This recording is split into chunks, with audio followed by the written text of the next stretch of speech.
Welcome back. If you're new here, I'm so glad you found this series on mental fitness. Last week we talked about saboteurs, which are those negative mental patterns that hijack our thinking and keep us stuck in fear and stress. If you haven't watched that episode yet, I recommend going back to watch it. And there's also assessment you can take that's free with it to identify which saboteurs are actually doing the most damage in your own mind. So, whether you've taken the assessment or not, I hope you'll find today's video valuable because we are going to talk about practical tools that actually help you shift out of those negative patterns in real time. Here's what I want you to remember: the negative voices in your head are not you. They're just deeply ingrained thinking habits that we picked up along the way. Here's the amazing news: habits can be changed. Awareness is the beginning, but now we need to learn how to fight back. The tricky thing with saboteurs is they're sneaky because they feel like they are so productive. Hyperachiever convinces you without the constant pressure you're just going to be lazy. Controller insists that if you don't micromanage everything, it'll all fall apart. Your judge swears that constant criticism keeps you motivated. Sound familiar? They've got us believing that they're the reason we're successful, the reason anything gets done. That's the trap. Saboteurs will push us to achieve things, but we haven't counted the hidden cost. They leave us feeling stressed, anxious, never satisfied, and push us to achieve from a place of fear instead of joy. We're getting things done, but missing out on actually being present for life. Our family feels the tension. Our work suffers because we're operating from stress instead of creativity, and it's just robbing ourselves of joy and peace in the process. It's like if we're driving with the parking brake on. Yeah, sure, we're still going to move forward, but we're working way harder than we need to and burning out our engines. Honestly, we could go much faster and smoother if we just released that brake. We waste so much energy. It's exhausting us and everyone around us with the constant stress and urgency. Let me show you what this actually looks like in daily life. So, say you're hosting a book club this week. You've been looking forward to discussing the novel that you picked and you really loved it. But as the day gets closer, your saboteurs fire up. The house still isn't clean enough. I should have made something homemade instead of getting store-bought cookies. What if nobody likes this book I picked? Sarah always picks better books than me. I think they're only coming at this point because they feel obligated. Our body responds like there's real danger. Chest tightening, mind racing through everything you should be doing differently. Instead of enjoying the morning with friends, discussing a book you liked, you've gone straight to survival mode, convinced that imperfect hospitality equals social failure. You're so stressed, you can't even enjoy your friend's company, the very thing you were looking forward to all week. Or maybe your 22-year-old calls from college and he's thinking about switching majors again in his senior year. Your judge immediately fires up. He's never going to graduate. We've wasted all this money. Why can't he figure it out? I have failed as a mother if I can't have a child that can make a single decision and stick with it. So instead of hearing what's behind his call, maybe he's discovered a passion, maybe he's scared about the future, maybe he just needs to process with someone who loves him. You're stuck in mental crisis mode, turning his exploration into evidence of failure. You're damaging your relationship in a moment where a calm, present mind could actually strengthen it. You get so stuck in your own stress, you miss the opportunity to empower him and strengthen your relationship. That's your saboteurs hijacking your brain, convincing you there's a crisis when it's really just everyday life. So the question becomes, how do we break these automatic patterns? How do we interrupt the saboteur spiral before it takes over the day? Here's what we learned last week.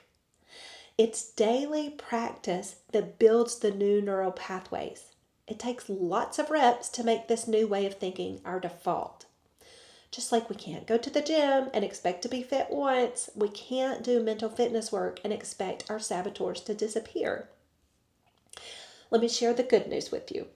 Your brain has this incredible ability called neuroplasticity. Fancy word, simple concept. Your brain can literally rewire itself. Scripture says we can be transformed by the renewing of our minds. Turns out God designed our brains with this exact capability. Think of your thoughts like walking through a field. The first time you're pushing through tall grass, making your own path. But if you walk that same route every day, eventually you've got a well-worn trail. That's what your saboteur thoughts are, well-worn trails in your brain. Your judge has been telling you you're not good enough for so long. There's basically a superhighway in your brain for that thought. It's automatic, it's fast, and it feels true because you've traveled that route thousands of times. But here's the hope. You can create new pathways. Every time you choose a different thought, you're literally building new neural trails. The old ones don't disappear overnight, but they start to fade when you stop using them. And as those fear-based pathways weaken, you'll notice your relationships improve.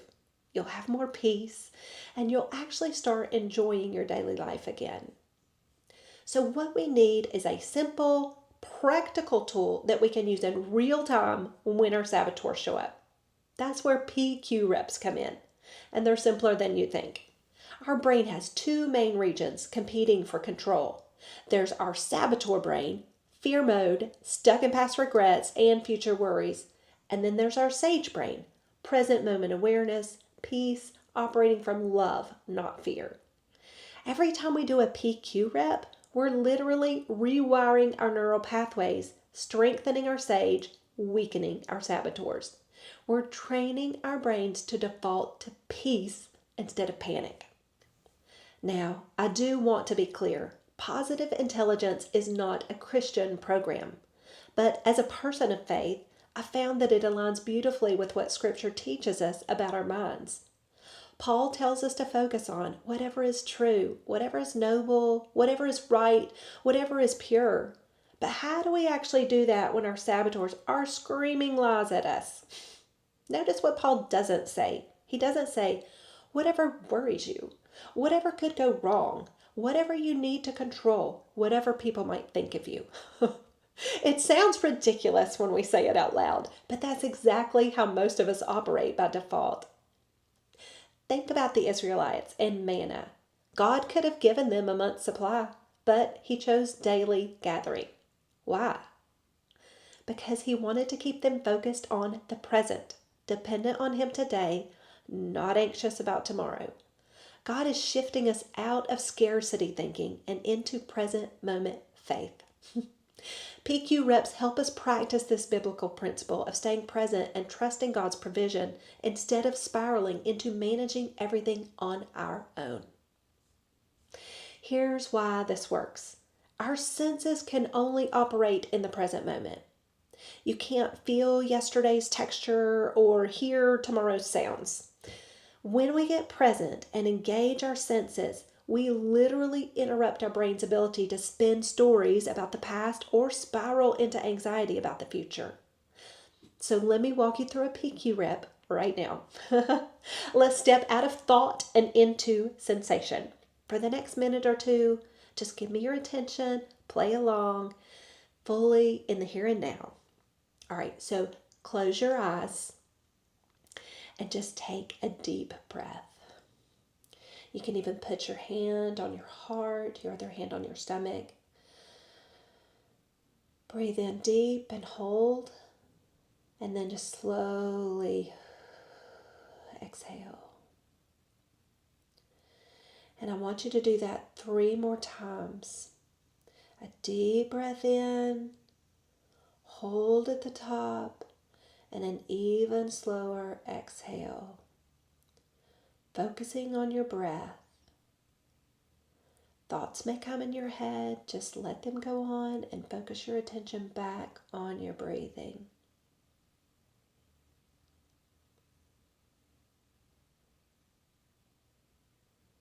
And then settle your breath back to its normal pattern. Let's pay attention to how our body feels in our seat. So feel the weight of your body, the gravity pulling down on it in your seat. Relaxing your shoulders, relaxing your neck, sinking down in your torso and the weight of your body down in your seat and your glutes. Feel down your legs all the way down to your feet on the floor, and just feel the floor underneath your feet. And it's really normal to have thoughts coming in your mind. We're not used to this. Just come back to the physical sensations. Keep redirecting to the physical sensations. Now I want you to take your hands and I want you to do like you're washing them in the bathroom with soap, and you're just going to slowly spin your hands around each other and just feel all the sensations of touch. We never stop to focus on anything like this. Just around the back of your hands, under your fingertips, across your palms. Just such light touch. And then pause and listen. What is the farthest away sound you can hear right now? Focus on that sound. What is that? Isolate it.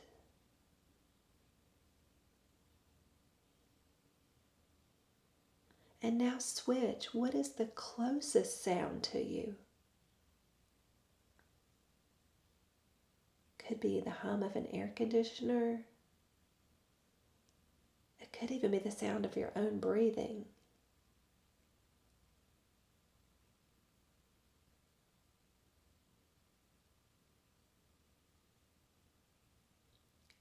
And when you're ready, I want you to go ahead and open your eyes back up. Can you feel that shift? Notice the calm of your mind from this place. That is the power of a PQ rep. Throughout your day, you can do shorter versions of this, just 10 seconds of any one of these. So this may seem insignificant on its own, but let me share with you how the compounding effect of building the skill plays out in real life. Listen to what happened to me this week. I was in the parking lot, headed to the gym, when a lady backed out of her spot and T-boned my car. Honestly, my first reaction was exactly what you'd expect. My victim saboteur immediately fired up. Oh my gosh, I cannot believe this happened to me again. Then hypervigilant kicked in. Great, now I'm going to be without my car for weeks while it gets fixed. We're going to have to juggle having only one car again. This is the 4th time this has happened to my car. But here's what's different this time. Instead of getting stuck in that spiral, I was able to catch the saboteurs and think, oh, that's my victim. There's hypervigilant. And just naming them took their power away. I did a quick PQ rep with a few deep breaths. I got present in my body. Within 10 seconds of impact, I shifted from hijack to sage mode. Yeah, it's inconvenient, but everybody's okay. I could handle the insurance process. I'd figure out the car situation. So instead of operating from panic, I was able to be the calming presence in the situation. Here's what blew me away. A witness to the accident actually came up to me afterwards and said he had never seen anyone respond in that way in a situation like that. He was amazed at how calm and centered I was. And that's when it hit me.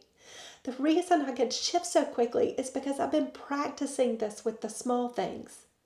When you do PQ reps during traffic jams and spilled coffee, you build your neural pathways that serve you when the big things hit. Literally. I have built internal stability despite external circumstances. That is the power of this practice. You don't need external circumstances to be perfect to have peace. You can be anchored in something deeper. And when you're anchored like that, your relationships thrive, situations flow more easily, and you model peace for everyone around you. Okay, I realize this might sound too simple or too good to be true, but that's the saboteurs talking, trying to keep you stuck in what's familiar. But what if it's really this straightforward? What if you could break free from the mental loops that have been running your life? Here's what I discovered.